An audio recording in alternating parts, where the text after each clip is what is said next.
Oui, bonjour à tout le monde, j'espère que vous allez bien et j'espère un peu que vous vous portez super bien. Alors aujourd'hui, comme vous pouvez observer là, la dernière fois nous sommes venus ici faire une étude des lieux pour savoir comment est-ce que sur ce bâtiment qui va à plus de 1 plus 3, comment est-ce qu'on va faire peut-être pour creuser nos différentes fosses septiques.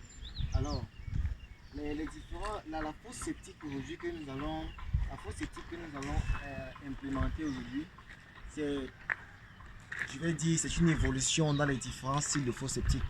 Ça, c'est une fosse septique biophile. Quand on parle de fosse septique biophile, on fait allusion ici déjà au coût réduit des dépenses. Vous voyez, vous pouvez observer, la fosse septique n'est pas assez énorme, la profondeur n'est pas assez énorme, les dimensions sont assez réduites. Fosse septique biophile, pourquoi des fosses septiques biophiles? D'abord, premièrement, le premier avantage que cette fosse septique ont, c'est que d'abord économiquement, la fosse septique est là, donc vous ne dépensez pas assez. Deuxième chose, c'est que la profondeur ou les superficies, les dimensions de la fosse septique sont réduites comparé aux fosses septiques que vous connaissiez avant. Vous avez le puissant là-bas qui va à une profondeur de pratiquement 10 mètres de profondeur. Comme vous pouvez l'observer ici, on a pratiquement 10 mètres. Alors, la fosse septique aussi est non vidangeable. C'est-à-dire qu'on ne vidange pas cette fosse septique.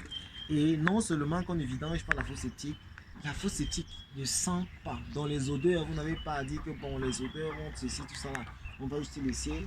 Alors, dans les vidéos suivantes, dans les vidéos prochaines, nous allons vous montrer les étapes de réalisation, comment est-ce que cette fosse se réalise, quels sont les différents points cumulants qui vont entrer dans la fosse septique ou la réalisation de cette fosse septique. Comme vous voyez, par exemple, nous avons là le petit schéma que nous avons positionné et maintenant implémenter cela maintenant sur les différentes machines. Alors, restez toujours connectés.